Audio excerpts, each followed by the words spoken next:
around my story. Hello everyone, I'm Lauren. Did you ever wonder what it would be like to have your life completely destroyed by someone close to you? Ever thought about what you would do then? I didn't have time to think, because that's exactly what happened to me. It all started 2 years ago. I lived a quiet life with my mom and dad and my sister. I loved my family. We were always together. We were happy until that fateful day. My dad got fired from his work, a big company. He had worked there for 20 years. The only money we had then was what he had managed to save over the years. Finding a new job wasn't easy. It was a hard time for all of us, especially my dad. He was becoming desperate. At times, he just sat there, quietly, deep in thought, and I rarely saw him smile since. One late night, we were still up waiting for him when he walked through the door. But something was different. He wasn't walking straight. It was the first time in my life seeing him drunk. I decided to take matters in my own hand. I started job hunting. I was lucky enough to find something suitable at a startup company.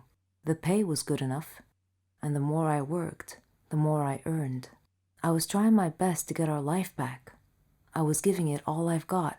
My dad started asking me for money. I was more than happy to give him what he needed. I didn't even ask what it was for.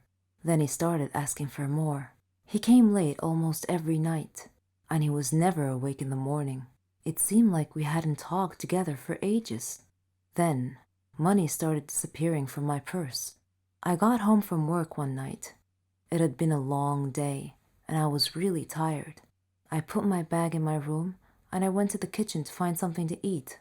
I made myself a sandwich, then took it back to my room.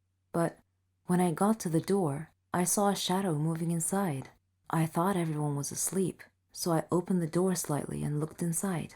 I couldn't believe what I saw. My dad was standing over my bag, and my wallet was in his hand. He found no money in it, so he threw it on the bed and started going through my purse. At that moment, my mom came down the stairs. She had my dad's shirt in her hands and a small pack of white powder. I looked at her face. Her eyes were filled with tears.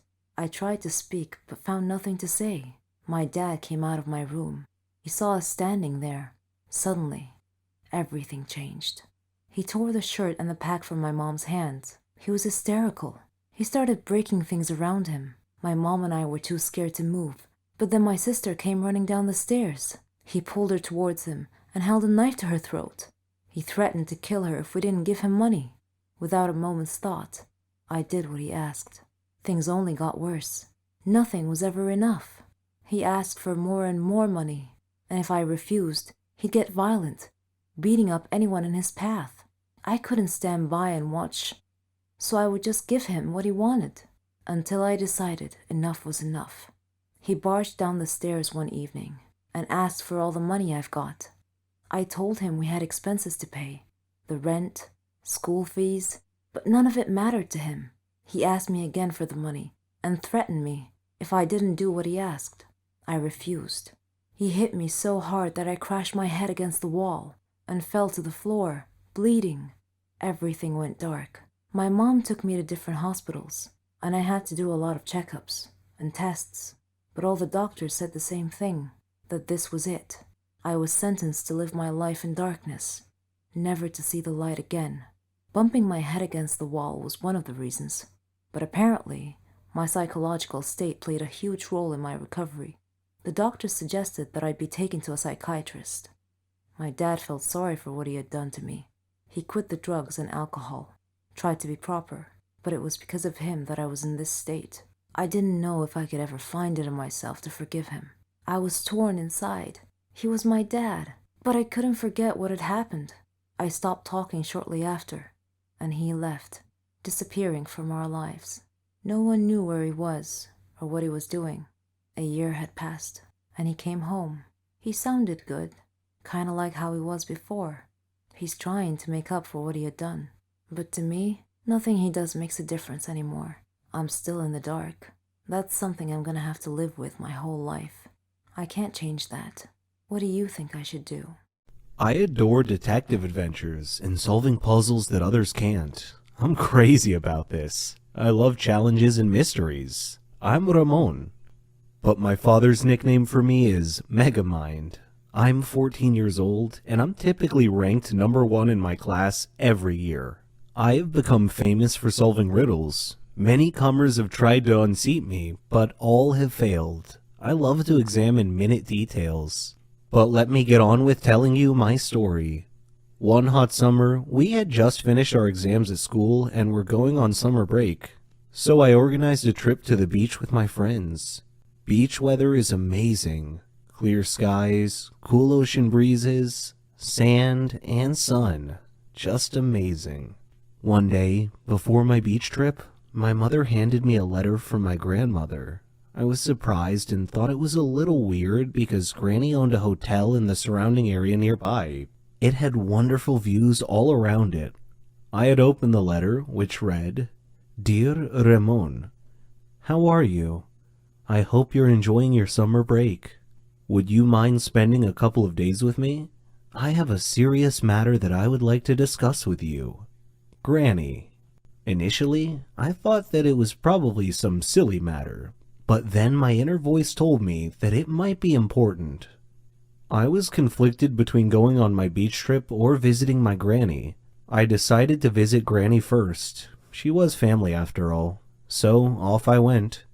Though my grandmother lived in a beautiful area, the closer I got to the hotel, the more my inner voice was nagging me.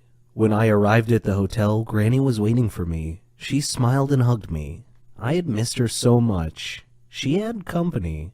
Raul, her maintenance man, and Malika, her housekeeper and assistant. There weren't any guests in the hotel at the time, and I asked her why. Her face changed, and she said that was what she wanted to speak to me about. So we went to her room to talk. She then proceeded to tell me that the hotel was haunted. "Haunted?" I exclaimed. "What makes you think that?" Granny said, "The hotel has evil spirits that frighten the guests at night."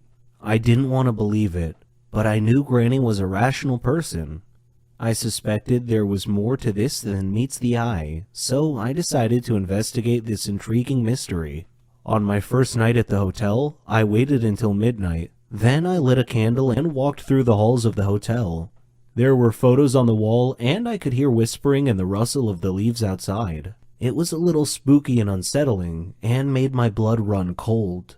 Suddenly, I heard laughing on both sides of the hotel, and a shadow passed quickly in front of my eyes. Unnerved, I quickly returned to my room, where soon afterwards I heard something scratching on my door.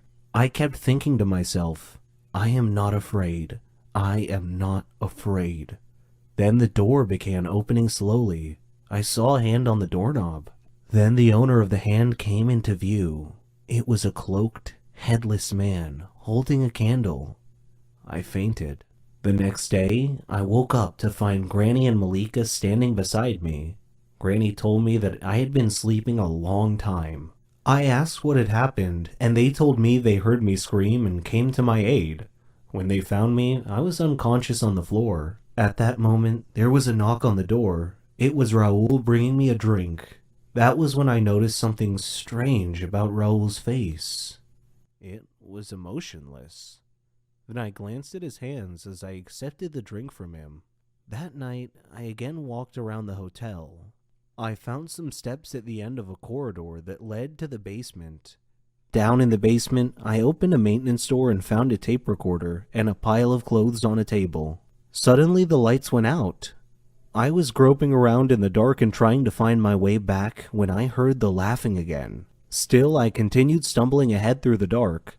I stepped on an electrical line and tore it off the wall. I returned to my room. My door opened slowly. I was hiding behind the door.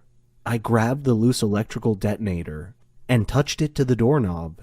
It was live, and I heard a grunt from the owner of the hand on the other side of the door as he or she was shocked. And I heard him or her fall to the floor.